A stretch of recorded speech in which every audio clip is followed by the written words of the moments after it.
How you doing? Good. I'm great. How are you? Good to see you, honey. Maddie, I'm Bonnie. Great to meet you. Maddie is our assistant administrator, and you already know Mr. Jackson. Yes. Okay. Matt, I don't know. We've been on calls, but I don't know. I just don't remember Face to face, in person, yeah. And I don't know if you know Tim or not. Not at all. I'm just some guy. Yeah. But we, Yeah. The answer is yes. Okay. The energy credits and all that. Yeah. okay, good.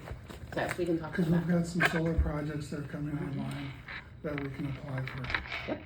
Energy tax credits. And part of the legislation has changed so that even public sector entities that don't actually pay tax Right. can still benefit and monetize money Right. in the bank Oh, really? Right. for those credits. So This yeah. is what the train. Oh, that's what we talking about. Okay. Yeah, and I would rather use somebody that I know and trust as opposed to.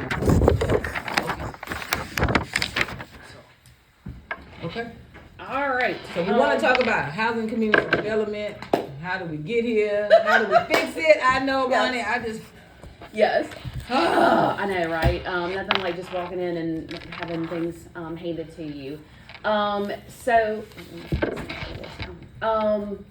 right. So I was just kind of level setting, and Tim, I thought this was funny as I was coming up the elevators in this very beautifully renovated building, which was not the case. As long as, but I was like, you know what? The city of Augusta, pre-consolidation, the last year the city of Augusta existed as a legal entity, was one of the first audits I ever worked on as a little baby auditor. Oh. So, anyway, that's how long I've had a relationship with this government, and then kind of have come back, done work. We were the external auditors That's for right. years. That's right. But in recent history, since you've got a great audit firm in Malden and Jenkins, we've been doing consulting work for in various different capacities over the past few years. And so Danny Martinez is the partner in my consulting advisory group who does nothing but government work 12 months out of the year in various different capacities. So he's the one that oversaw this engagement, which, like I said, he's kind of on call. I can pipe him in. Okay. He actually lives in Texas. So Okay. anyway, that's what I was just kind of saying. Most of Really? I thought it was somewhere on the East Coast. he's in Texas. Oh, okay. But anyway, so what we do in the relationship with a consultant, what we've been doing, it's like, okay, there's a problem somewhere, and it's like we can step in to try to help solve the business problem you're having. Okay, so whether it's somebody retires and you need help with bank reconciliations, well, I got a person that can kind of plug in, play for that. This particular project, we were brought in to help from the compliance standpoint because of the federal compliance requirements. And there were, I don't know if there already was an audit finding, or you were worried there was an audit finding, or you couldn't get the stuff ready for the audit. We couldn't get the stuff ready for the audit. There was a transition from, I can't even remember her name. Leslie English struggled forever to try and get things final ready. They brought Arnold in. We thought there was going to be some improvement. And I'm going to be brutally honest here. There was no improvement on any compliance or even getting normal day-to-day operations done. At that point, Donna and I said, we got to get this finished. We got to get it ready. The initial engagement was get us ready for this year's audit and help get them prepared for the next year's audit. We thought that was pretty well communicated to HCD management, and it kind of got blown off by HCD management too. Okay, it's done. We'll see you next year maybe, and it always came back to next year. And then after this last year, it kind of there is no improvement. So that's when we said, okay, we need something formal that we can act upon. Okay. So that's when Bonnie Nose came in. Well, we came in to help them get ready for the audit. It's been 3 or 4 years. Maybe 3 or 4 years ago, yes. And the complexities with HCD, the way that this is set up, and this is legacy back from mid-90s, right? This is not anything recent. Okay. HCD, number one, has their own bank account that is outside of finance's purview. Okay? And that, I will just tell you, in a pooled cash arrangement that you have with every other department, that is unusual in a government like this. So why do we allow that, Tim? Because it was happened back in the 90s. It and never was changed. Yeah, it's legacy, It's legacy. and, I mean, the justification was, well, it's all great, it's all federal grant dollars and related federal grants. It's, keep it outside the pool cash so there's no commingling of funds. But it's not the only, and it's not, number one, it's not the only federal grants that the government receives. Yes, Yes, there are at times requirements in certain grants to not commingle funds. Okay, so that is a fairly typical requirement in certain grants, not just with housing and neighborhood, federal, NIH, Department of Transit, whatever. That's a fairly common way. Okay. When governments have a pooled cash arrangement, you can accomplish that and still meet the requirements by setting it up in its own fund, okay, which that already was done. It does not have to be a physical separate bank account, okay, number one. Okay. Number two, even if it is a separate bank account, it still can be under the purview of the centralized finance department who is responsible fiscally Let for me just funds. point this out. While HCD enters the information for the checks are cut here. Oh. HCD cannot, But that's a change. That is, they used to cut their own checks. no. Way back did. when they Way did. back when, because I used to cut them. Way back No, when. it has been that they submit the documentation to accounting, and then that gets processed, the checks gets processed here. They can't cut their own checks. Right. But let's talk about two different things on when a bank account. There's money that goes out of a bank account, and there's money that comes into a bank account. The money that comes into the bank account comes from the federal government. So that requires a whole separate drawdown process that happens. Yes. So the root cause, if I were going to summarize, one of the root business issues were that there was a lack of what in accounting words you call a reconciliation to say, okay, we have spent all this money on these different things, these different projects, we spent it all. We're due the federal government to reimburse us for it.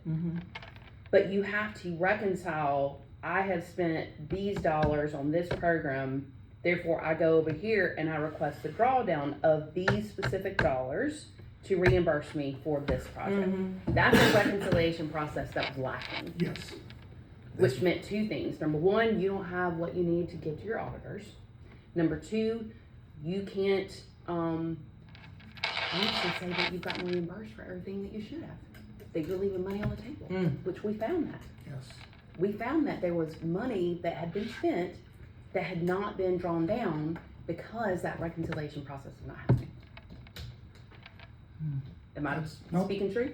Yep, that's the reason we brought them in. We would ask for that and we would get ignored, delayed. This has been an issue for Yeah. years. So we helped them crimp through the audit because the other business problem, the city's audit, because you're 12/31 year end, it's due to the state without extension by June 30th. Okay.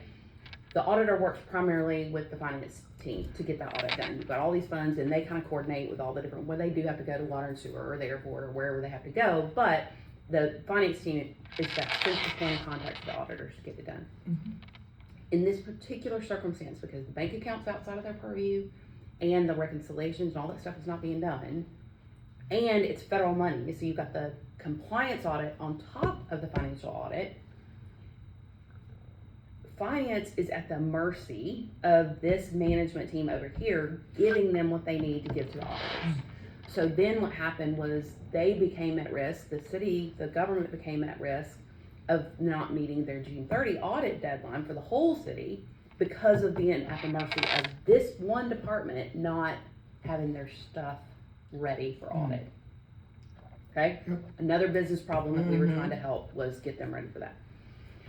And because we're not the external auditor, we're the advisory consultants, we don't have to maintain independence, meaning we can get in there and we can get in there and help with the bank recs, we can help with the reconciliations, we can really do more helping more as a, what we call co-sourcing, where we're basically doing part of the function.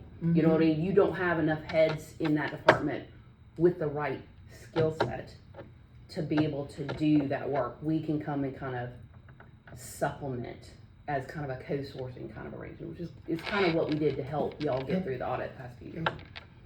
Because there was not changes, and I'm going to use the term internal control process, internal control environment. That's basically the policies, process, and procedures that you have internally to prevent or detect timely errors, either in the financial system and in the compliance requirements. Okay, so any federal dollar that anybody receives, it can be subject to up to 14 compliance requirements. So rules that have to be followed.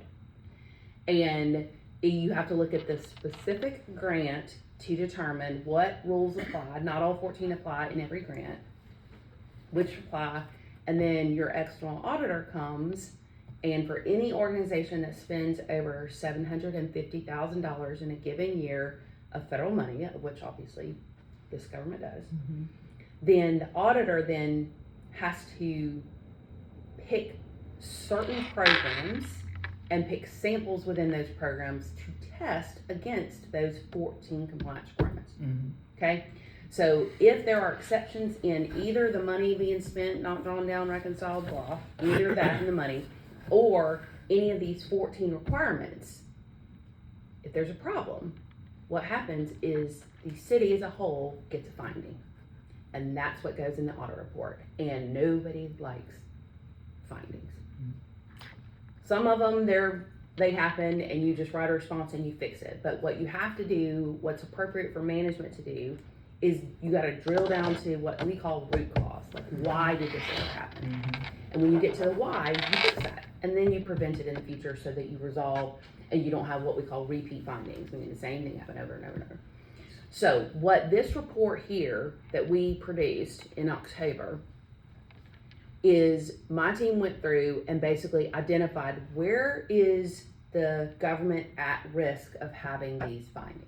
Okay, because you may not get the finding, but that might just because of the sample the auditor picked. They might have just not picked the ones that would have been a problem.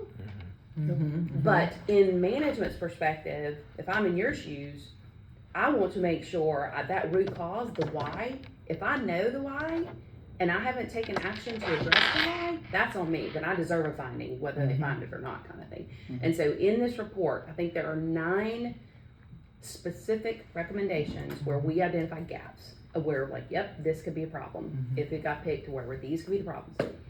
And what I've also seen is I believe there was a response written by the department of how they addressed the findings. What we have not done is gone back and basically tested that what they said they did actually is in action and actually is working. And the way that you do that is just to basically force them, almost like a mock audit. You almost go and you force them to, okay, show me where you've done this, show me where you've done this. Like, not just tell me in words on paper that you've done it, you've got to give us the reconciliation, give us the documentation. Because in audit world, if it is not documented, it is not done. It does not matter what somebody said they did. It has to be documented to prove that it was done. So that's kind of what we've done. Is we made the recommendations. They are also quantified as low, medium, and high risk. Obviously, you pick the high impact, high risk items and you make sure those are done first. Because it is a best practices, gold star, report. Meaning if you want best practices and you have all the money in the world to fund it, then that is. One of the things that is in there is about capabilities, knowledge, and capacity. Okay, so everybody's gonna tell you they don't have enough time in the day, which obviously nobody has enough time in the day. And what I cannot sit here and say is when they say, well, we don't have enough people to do that, we need more people to do that. I cannot say if that's true or not, because in my opinion, You could have the same heads if you had the right expertise in those positions. Mm-hmm. Yes. Because what I can tell you is that there is the knowledge that, for example, my consulting team and these people who know grants and the knowledge of those 14 compliance requirements, the knowledge and skills to be able to do that reconciliation and say, I spent these dollars and I have drawn it down here, and prove it, document it on paper, that expertise and skill set we found to be lacking in that department. And that's what you see in those recommendations, that we recommend you have someone that is a grants manager who understands everything about every one of these 14, and that's the person who then makes sure all these reconciliations are done and they review them. That's the person who becomes your point person to be able to talk to finance and to the auditors as they're kind of going through their samples and stuff. That particular set of expertise, in my opinion, when we did the work, did not exist in that department. So do you have a grant manager in that department? A title of anybody's? I don't believe so. They have program, and I'm not overly familiar with the organizational structure from HCD, but one of the issues is they seem to segregate so many different functions, and we'll ask, a great point. we'll ask their finance team for a piece of information that, in my opinion, they should have.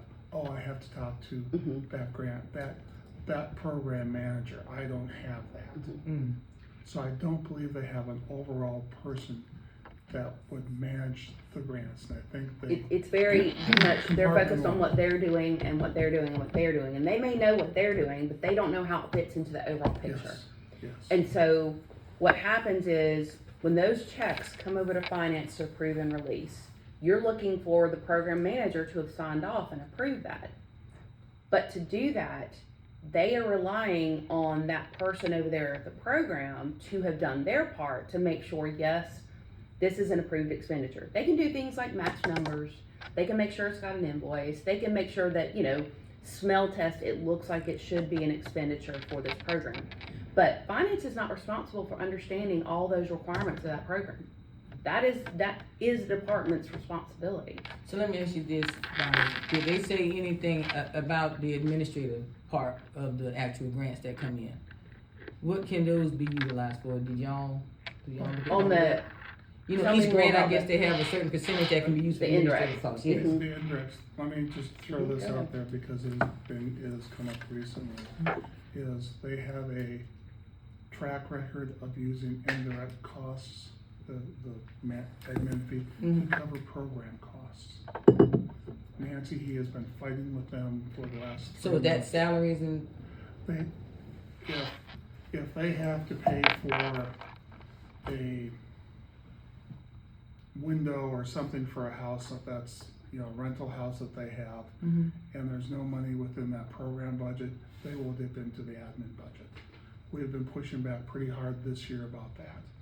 what are they using for the salary portion? I know they supplements and. That's that sucking sound you hear coming from the general fund.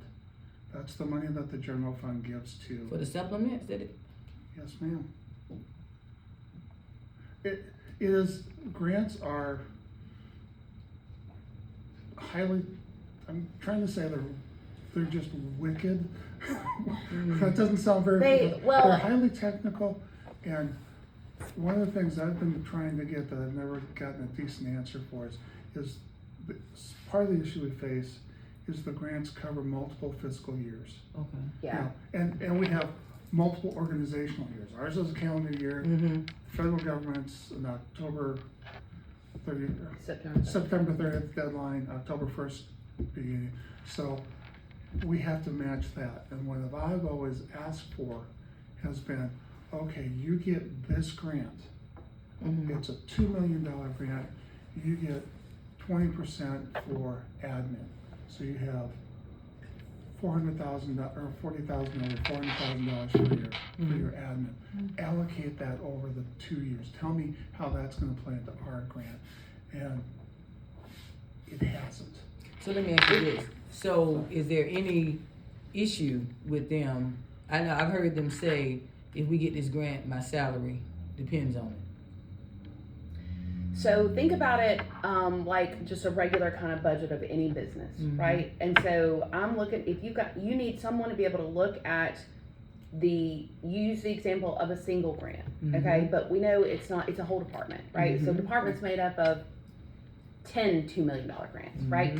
And so the way that a department that is funded solely on grants, the way that you make it break even, okay? Because grants are not here to make money. Grants are here to be expenditure reimbursed. That is the purpose of the federal government. You're not here to make money on them, you're here to cover your costs.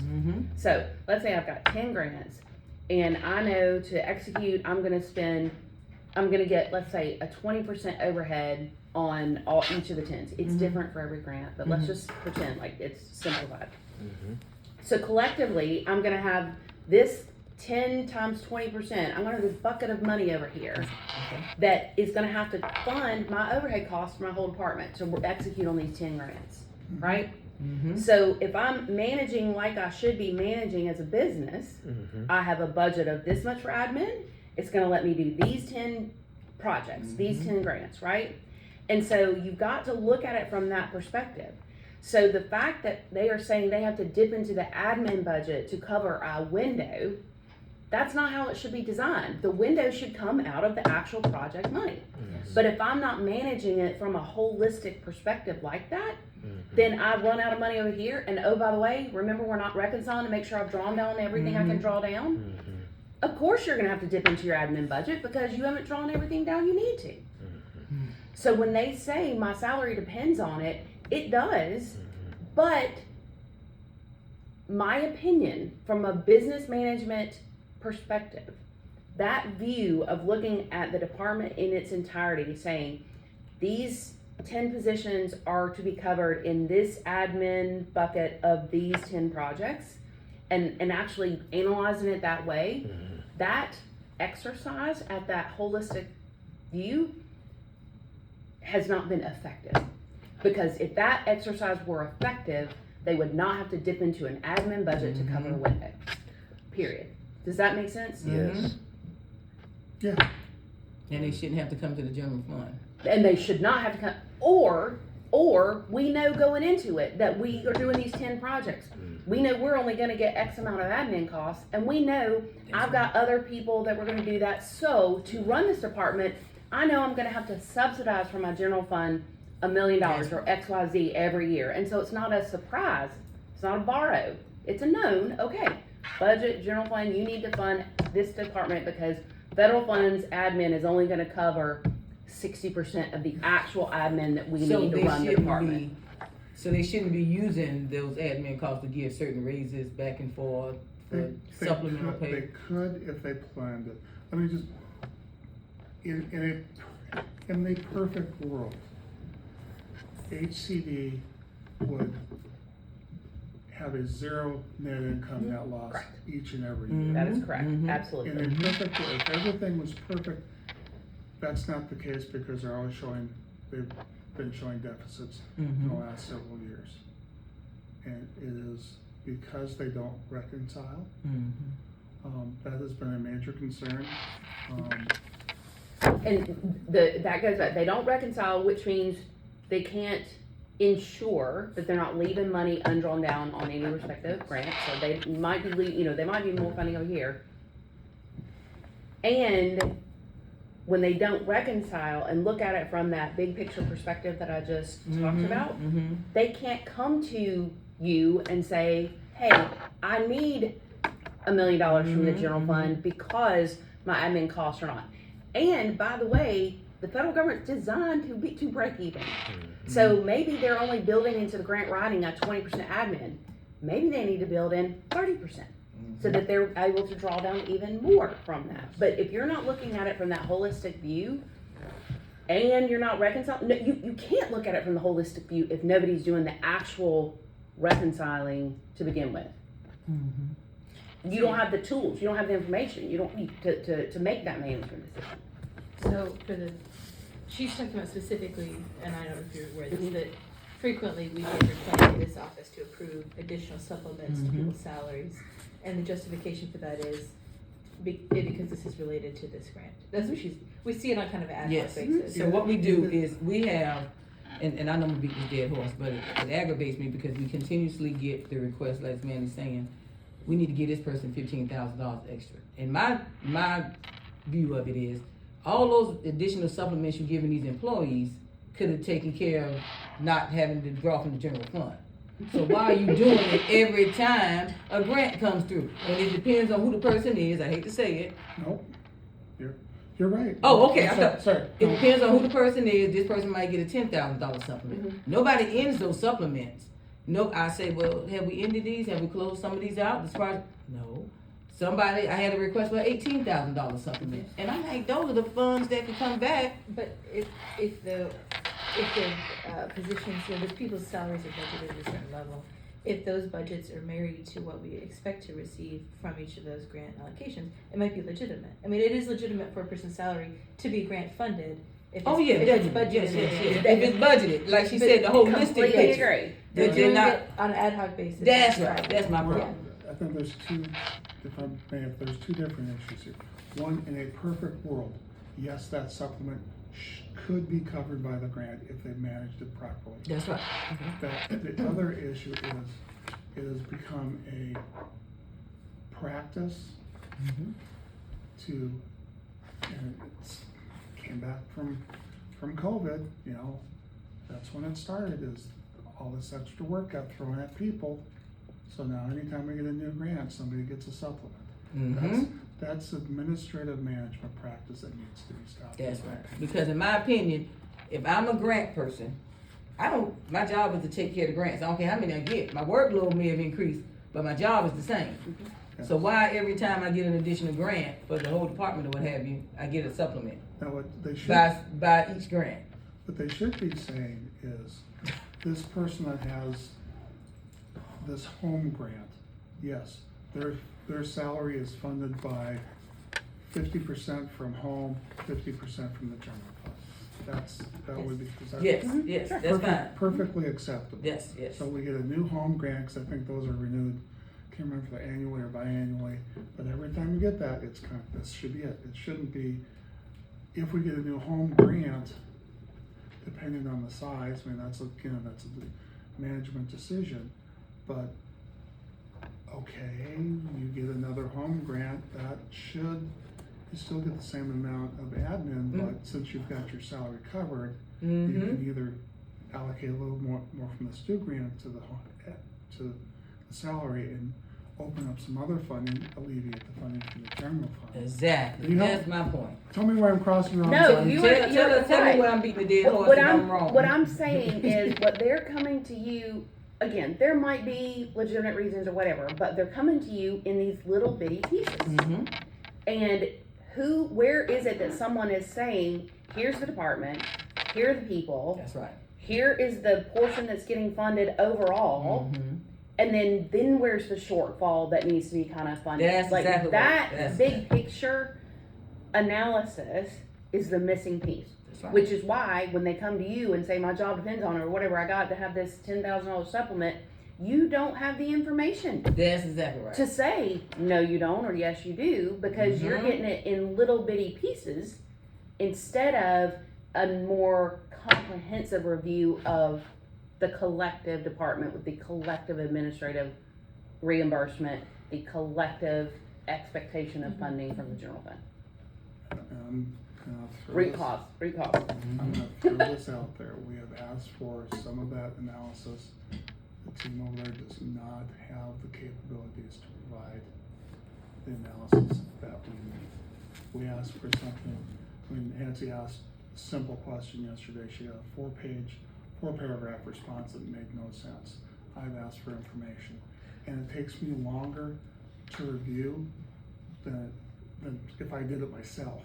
Again, if you look in those recommendations, you will see that we in our opinion, that skill set, that expertise, that Yes. is a gap. It's a gap there. So, how do we fix it, How do we honey? fix it? I will say that again. I will just and I didn't conduct any of these interviews, I didn't do any of this work personally. I will just tell you from my experience in the past, when there would be great intentions, I'm gonna assume positive intent from everyone, from all different pieces, but then there did become power struggles. Meaning, even if finance or even the administrator said, hey, this is what you need to do, what's in the best interest of the government, whoever was in that department head position would be like, stay out of my business, I'm running my department. So there was some of that in history that did prevent some of these issues that have been known for years to be addressed. Okay, I can say that back from the last time Sherry Bekaert did the audit, I just remember it. The way it is fixed is you have to literally, this report is a roadmap. It is a roadmap to fix the problems. One thing you could do is to have someone, it could be Sherry Bekaert, it could be someone else, it could be somebody internal, go item by item through those. You prioritize them based on the highest risk, and basically have that prove to me where you've addressed this gap. Not, don't tell me in words, because they've done that. They've done the words. It's show me where you have addressed this gap. And go piece by piece back through those steps and say, okay, yes, we agree. This has been what we called, it's been addressed, corrected. Okay, so this gap that was identified in October 2024 has been remediated. Check. And go through item by item for that, with proof of documentation of them showing where it's been done. Okay, that would be, if I were in your position, step one. You can do it internally, you can engage external firm to do it, you can be it us or somebody else. From that, then you have a new gap analysis. Basically, you've got an updated gap analysis, right? To know, okay, where it is. Then you decide with that new updated gap analysis, where are the biggest risks now, and what do you do to address those? So you basically have given the current management their time to remediate the gaps. Then you do the updated to say, okay, yep, we believe this has been remediated or not. You get the new gap analysis. Best case scenario, we go in there, they can prove everything's working, and it's March, whatever, 14th, and Tim will be able to give the auditor all of the PVC findings and samples and everything, and by June 30th, you've got a clean audit report. Best case scenario, that happens. Worst case scenario, they've not been remediated. It's gonna be an audit issue. They may or may not actually report a finding or not. You may or may not be able to file by June 30th or not, and you end up with audit problems again from the same kind of root cause.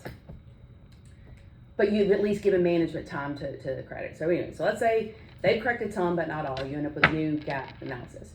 Then you have to say, okay, management, we gave you 6 months, 8 months, whatever time to remediate. You remediated 3 out of the 9 or 8 out of the whatever. We still believe that there are these high risk items that put our audit finding risk too high. So now what do you do? Now you can either make another decision. Okay, this is a function you can outsource. It doesn't have to be an employee doing this function, but the function has to be done.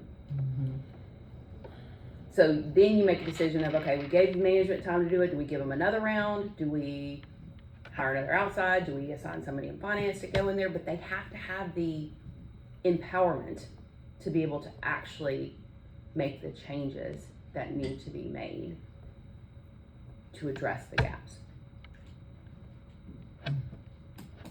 So let me ask you something. So Sherry Bekaert was in there was y'all there to, I'm assuming not to fix it?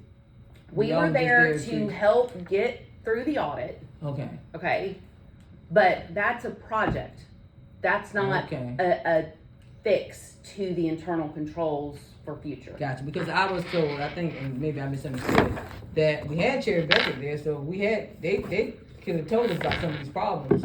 And I was like, were they there to fix the problem? Were y'all there to tell them what to do? Or the original intent was, one, at that first year, just get us to ready so I can get the audit done. Yeah, more like a fire drill, help, let's just get the audit done kind of thing. That was the initial engagement. Tell us kind of what we're doing wrong. We didn't say go do an in-depth.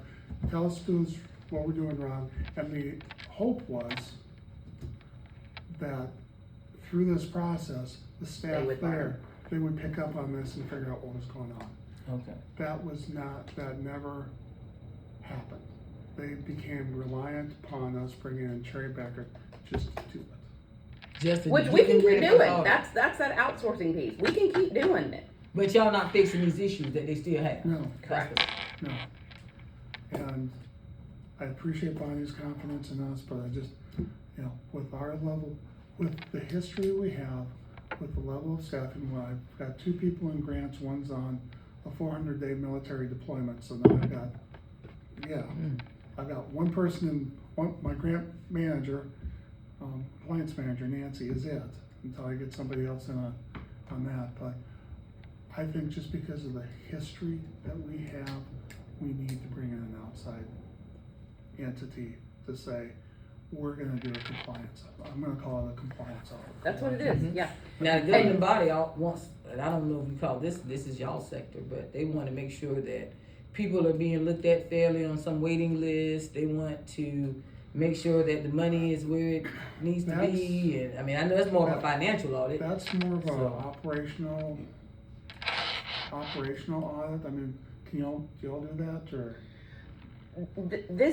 We can do all that stuff. I will just say, I also just saw, like, for example, I just saw come across the wire or whatever, the RFP for like the internal audit, like Parks and Rec or something like that. Yes, Of the yeah, individual that's departments. another one. I will tell you this in this room, which is again why I did not want to go in front of, I did not want to have this meeting, this dialogue in a public setting without first talking with y'all here. Okay. I will tell you, a government of this size that does not have an overall internal audit function is not best practice. Oh, I know that. We talked about that. Yeah.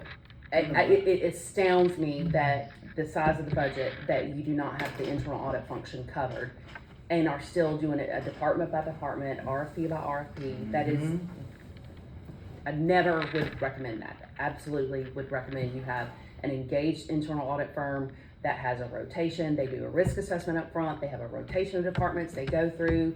They have a regular schedule. They can do fire drills if they need to. Oh, we have a new sheriff in town. Let's go do the cutoff audit. But you have it engaged just like your external audit firm. But didn't we have an internal audit firm? We've had internal audit firms in the past. I mean, Cause y'all was one of them, right? Cherry Bekaert was. Yeah. Yes, you were when we first switched them. It was a while back. Well, we I remember Maybe. it was a while back. A while back. Sounds like an excuse, but this is just the fact of life around here. Is the resources have never been allocated to fully fund that function. The last time we came close to that was when they wanted to do that full operational audit, and they balked at $200,000-300,000 a year. Yeah, it'll be. That's what we have to spend. It will to cost do this. at least or more than your external audit, but it is as important because having the internal audit function working the way it should for a government this size, it is not just waiting until things are fire drills. It's proactively doing this gap analysis and proactively doing your own internal testing. That's exactly what it is, so that you don't get surprised with audit findings. That's, again, there's a lot of firms out there to do that.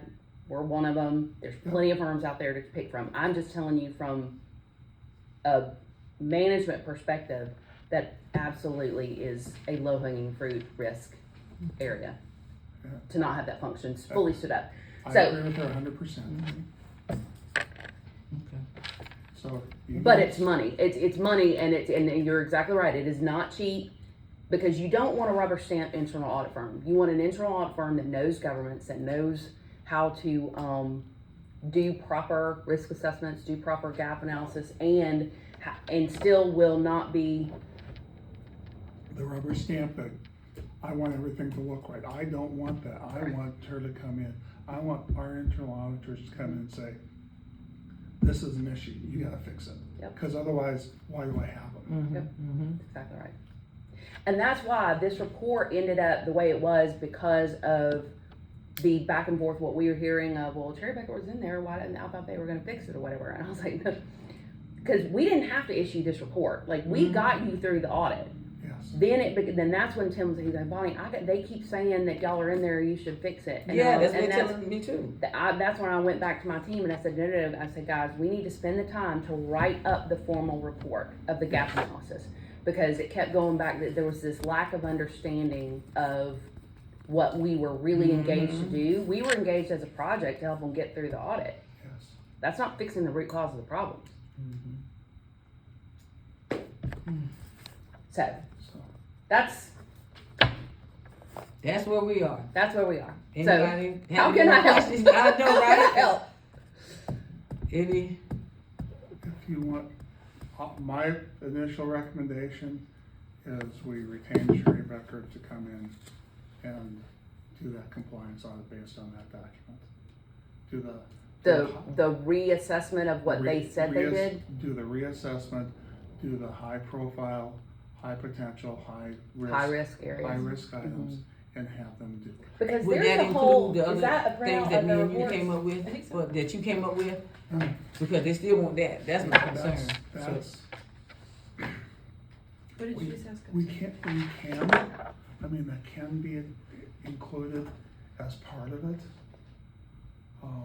You're talking about, sorry, What- Mr. The what- things that yeah. I asked Tim, Yeah, that what the governing body was requesting. So you're talking about the actual operations Uh-huh. under the grant.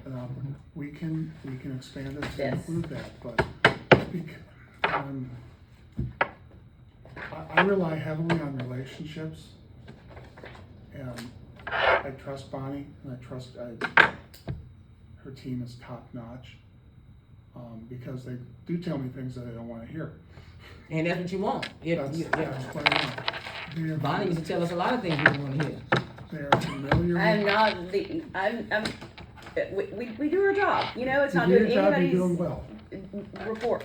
This is what I was just looking at, so our report here is pages, all this thing, all the way, basically our ends on page 14, okay? The other appendixes that are in here are just, supplemental stuff, and even this COSO stuff is kind of just generic, like anybody could have that. But starting on page 19, the rest of this report is the department's response to our gap analysis. So that logical next step would be to have someone go and basically audit this. Go item by item and say, okay, don't just tell me what you did, show me. That whole concept of it's not, if you can't show the documentation, it's not done. And so, and basically from that, be able to update that gap analysis to kind of give you what you need to say, okay, where do we still have risk? And now we're getting into some procurement areas that would need to get them involved. I mean, to me, we would have them do the gap analysis, probably not have the same team that did the initial analysis, some fresh eyes. Yes, Okay. yeah. Sure. Okay. Just so they can't say, well, they're too familiar. I mean, we get that all the time with our, with audit, our external auditors. Well, they're the same ones for years. No, they're not. Trust me, they're not. But have a new team with that and see if we can expand it to include what the commission asked. Otherwise, that's gonna be the quickest turnaround. Otherwise, we're gonna have to go out for an RFP. And the problem is going to come with the governing body because it's going to be expensive. And they're gonna see that price tag and then they're gonna back off. Same thing that happened with the operational audit. They saw the price tag and they backed off. Oh, no. One of the things that you know, I mean, elected officials have their level of understanding, their respect for all of them and their own things. But one of the things that you see here in the report for each one of these, you see there's these risks. Okay, so reputational risk, financial risk, operational risk, programmatic risk, and compliance and legal risks. So when you choose to not address known gaps, then you expose the government to those things. You're sucking money out of the general fund. That's that financial risk, right? You're spending money you didn't know you were gonna have to spend because of the grants. Reputational risk. Somebody gets a hold of an audit report that has a finding in it, and the media runs with that, and that's reputational risk for you. Some governments don't care. Oh, I don't care if we have 5 findings. We have 5 findings every year. That's a decision. If you want that reputational risk to be known as a government to have reputational risk. The ultimate programmatic risk is the federal government comes in here and says, nope, you are shut down. You no longer get this money. And you need to pay me back what you spent because you didn't do your part to adequately address the compliance requirements. That's like the death sentence, right? Is coming in and getting that federal funding yanked for that program. Then they start looking at other programs and they can cut it off. Like, it is a requirement to spend the money to comply with these regulations, period. So that's the ultimate risk, that until you never want to get, obviously, to the death sentence, you never want to get to the media. But to do that, you have to recognize the risk and appropriately address it with the right expertise. We've gotten close to that before. And it puts you in a position to where you can't say no when they come to you and say, my job depends on it, I have to have this one $10,000 supplement approved. You can't say no because you don't have the information to say whether that's valid or not. You are relying on other people telling you that in these one little one-off things. I think you're shaking your head. No, I agree with you. I think that we need to talk about the procurement review to do that. I do want to ask about this piece of staff capacity that you talked about and you agree with. Assuming the specific internal controls are in place, assuming they've done that, that is an endemic problem, if that's true, that current staff does not actually have the knowledge and skills to do the work. So from a training situation, that's something that we need to. Well, this is not rocket science. I mean, this can be trained. It can be, you can upskill. That we need to. You can upskill the humans you have. I'm not at all suggesting that you have to go and hire somebody, but and it's all probably trainable. Is sort of the, maybe step 3 of if these steps don't work, but just from a management perspective, I think that's a big issue that we need to talk about, even aside from this compliance, that's something that needs to be addressed right away. And people are going to be insulted by that. That's a difficult conversation to have, but that needs to be addressed. That's why you pay an outside party to come in and say that. We just gonna pay somebody else to come say it because we already know it. We've had that conversation with HCD director. Okay. We've had that conversation with him for the last 2 budget cycles. Usually when he has his budget presentation, he talks about these issues. And he acknowledges that his staff does not have the current skill set to fulfill this. That being said,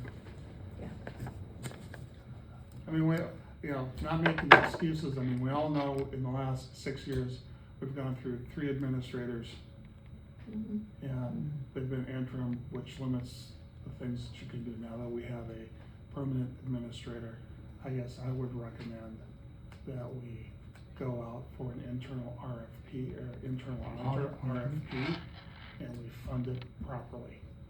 Again, it's going to be, I spend $225,000 on my external audit. It's going to be, I'd say, three plus to do what we want them to do, and the commission is just going to have to accept that. We're good, but this gets back to the issue that they always fuss about, that Malden and Jenkins just rubber stamps it. No, they don't. Trust me, they don't. But that's a different function. I mean, they are looking at material and statement at the financial statement level. That is a completely different function than the internal. That's right. And I'm sure, like, if you go to other conferences with other administrators of other similar sized governments across the country, auditor departments. You can have your own department that are internal audit, and best cases that they report either directly to the administrator or they report directly to the audit committee. That is also best case scenario is they don't even report to management at all. They report directly to the audit committee. That makes them internal it makes them independent of management. Now, That's right. the next best thing is that they report to the administrator, not to finance. Oh, yeah. You don't want them reporting to finance because that kind of, but anyway, that's kind of what governments They do. I do. I've seen them in their budgets. Yeah, for sure. But the other way you do it is not just have your own employees that report to the audit committee, you outsource it, just like, and you hire a firm that does that. And like I said, we've got people that do that, that's all they do all day long is do internal audits for governments. To find that Across the country. expertise internally would be hard, And keep it consistently staffed. and keep it consistently staffed. I would say, you know, if we want to do the consistency. My- We do it for Chair Bekaert or Baker Tilly or Grant Thornton or whomever. But I wonder, I mean, the current commission, the current and ascendant power on the commission, there has been a call to do this operational audit, the forensic audit, whatever. If we say we want to do a proactive internal audit schedule, they'll systematically look on an ongoing, I think that there would be They some will. for it. Even if it is expensive, I just think It's we a need good opportunity to do to it proceed now. with it and put it Okay. out there. Okay, Let's get- I'll work on that. And I will update them on, this. They want to know. it's not signed, it's just That's what I'm saying. Oh yeah, that would be, one of the funny things is whenever I do hear the clips or whatever, people start throwing the audit word out there, operational audit, forensic audit, da, da, da. Mm-hmm. A lot of times they don't really know what they're asking for, right? And so that's kind of where it comes down to it. I'm telling you, I understand every which way you can use the word audit, and the function that is the biggest lacking function is an internal audit function here. And then when they start talking, oh, we need a forensic audit, oh, we need an operational audit, then you just take that function and you say, okay, what are they worried about? Send this little SWAT team out to go Mm-hmm. dig into it and give a report. That's what you use. That if you've got that function already, again, I use the whole 80-20 rule. Like they do a risk assessment and you basically calendar out 80% of their time for the year. You do a whole calendar, what departments they're going to. But you don't calendar 20% of it because stuff's gonna come up and you're gonna want them to say, okay, now go use some of this time and go address this hot topic kind of thing. That's kind of the bigger, again, going to root cause. The more immediate thing, and this is the last question I want to ask you about or you think about, is where you are for 24's financial statement audit. But our report was issued October 9th, 24. This management response was issued December 24. It's March 25. It's appropriate time. I think that the easiest next step is to check the box and see what this is done, or is it getting audit ready? I don't know what that is. I thought you guys were working on the audit, getting my audit ready. They may be. Okay. Danny didn't tell me that, but I Okay. will check and see Okay. if they're working on the So, audit already. up to- Because they work directly with Okay, HCD okay. people, right? For most Yeah. of that. I think they're working on that.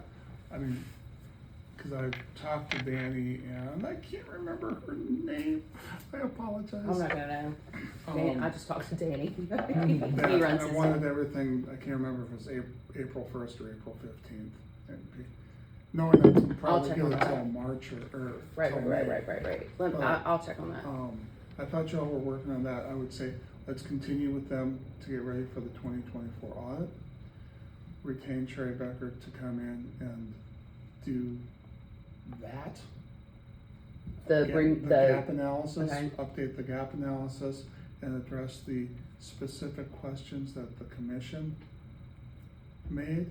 And then we'll put out an RFP for Overall overall. I think that's probably the best way for it to go. I was thinking the same thing. That's. The things that we included that I told you they wanted, we just have to include that with Now, it's, yeah. again, just, somebody's gonna say, well, we want a forensic audit for everything. And I know we get crucified by saying it's gonna cost you millions and take years.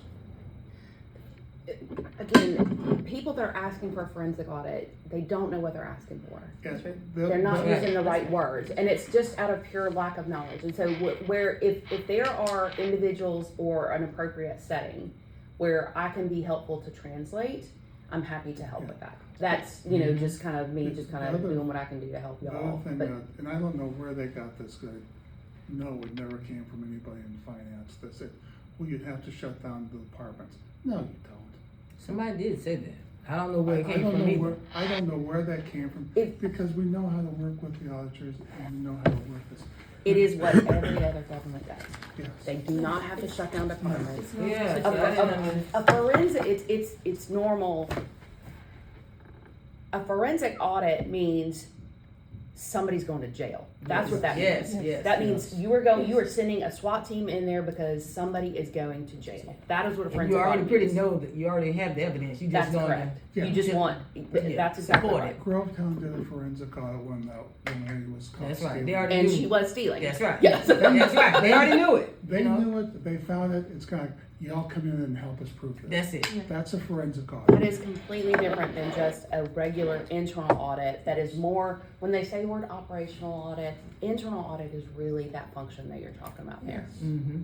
Yes, are these policies being followed? That's Yeah. right. How Are they is doing It's it? the same thing as what this is. It's a gap analysis, looking Yes. at the, and you can focus it on financial pieces, Mhm. or you can focus it on operational things.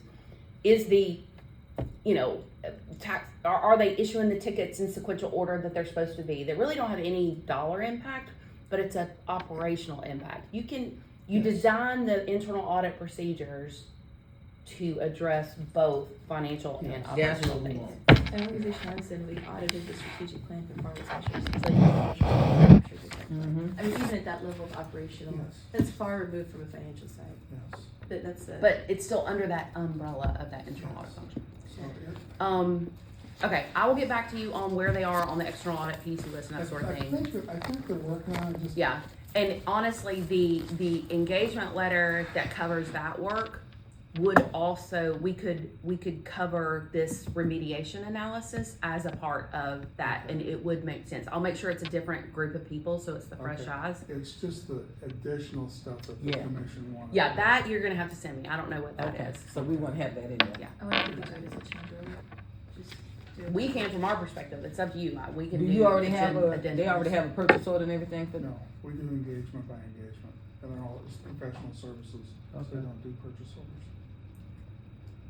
But I can take the existing engagement letter and I can Yes. do an addendum to the Yes. engagement letter, which is a change Yes, order. yes, essentially. okay. I don't know what that means to y'all's process. If the proposed fee is over $25,000, then we go to commission for approval.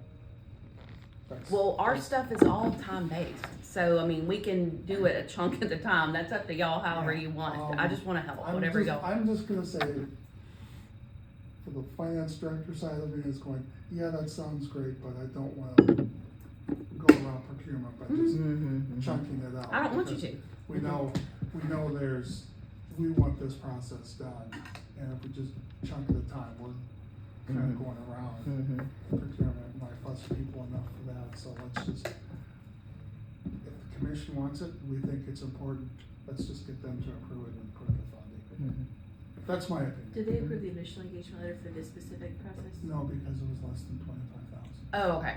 I was like, it got approved, what do you mean? Well, But it was less than Well, 25, then- okay. got Then it, maybe got it. let's get pricing for what it would be. Yes. Yeah. Second phase and we'll. So that's, something like this, we knew we wanted a specific report and that was fine. Now we're expanding that, and I think if it gets beyond that, I'd be more comfortable just going, okay, we did this, here's the report, we want to follow up and we want to add this. We know it's gonna be a little bit more expensive, let's go forward. Yep. Just get Maybe, the- maybe buying them it'd still be less than 25,000 maybe I can speak with confidence That's the only way I can that decide it. That's the only way I can decide I know that what it would take to do this specific remediation, like to go back and follow up on the responses, that is easily gonna be less than $25,000 worth of time. I know Okay. that. So Okay. that part I can assure you Okay. of. I will look, I'll find out, again, but it is gonna be in addition to whatever Yes. they're doing for the audit Yes. stuff. Okay, Yes, all right, so absolutely. that's kinda going So on. yeah, so we'll have to This do a different remediation. engagement letter Yeah. to be clean. with There are everything. two different engagement letters. HCD has an engagement letter for the audit prep work. I'll call Okay, it that, uh-huh. that prep Okay, work. so they already did This that. was a separate engagement to just. To do this part. to Yeah, do the gap so we have to do analysis. another. So it'll be an addendum to the. The gap analysis. Gap analysis engagement. It might have even been like a potential Uh, add-on in that I- original letter. I'll look at I it though and can't see. I remember. can do It's, this. Okay. it's very customary to have, Yes. you do the work, you do the gaps, they provide a response, then you do a follow-up to ensure that the response is adequate. And not just reading that the words are adequate, but actually Actually going testing in. and seeing that it's Yeah, documented. that's what we wanna do. Okay, alright, got it. So, we just need to get the other version too. Yes, Okay. whatever that, We'll look at that again, cause Okay. I don't think I ever got back with Okay. Tim on that. I thought I set that up, but I'll look. Okay, you Yeah, did, I I didn't get back with you, that's what I'm Oh, saying, okay, I'm I sorry, messed I'm up, sorry. I messed up, So I'll just forward that email to her. Let me look at it first, cause I didn't Okay. get back, I didn't even, Okay, You talking about this? is this, yeah. I has just this sent, been helpful? Is this what you needed yes, from me? thank you, Okay. Bonnie, yes, Okay. definitely. I just sent that to you this morning. Oh, okay, I'll look at it again, I'm sorry. I think it's the scope. Yes, Yep, New part of it's the specs. yep, the specs. And, so we just look through that and make sure we get Bonnie in what they need. yeah. So offline, what did you think of that RFP for the recreational?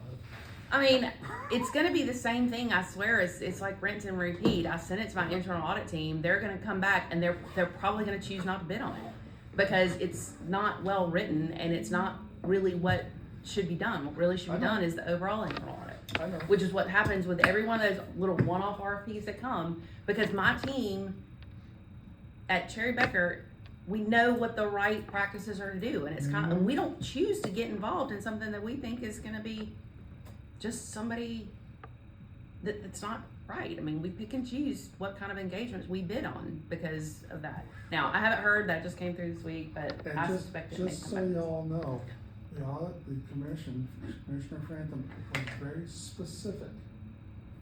He laid out exactly what he wanted done, and that was the scope of the audit. I know, and it makes sense, I look at It it, doesn't- and it I'm not doesn't- even in finance. But it's, and I- but it's encouraging, and what I will informally tell my team is, I'll be, look, management is seriously looking at putting out like a for real legit overall internal audit function Yes. RFP, and that is something my team would bid on. Because that's the right thing to do for a government this size. Yes.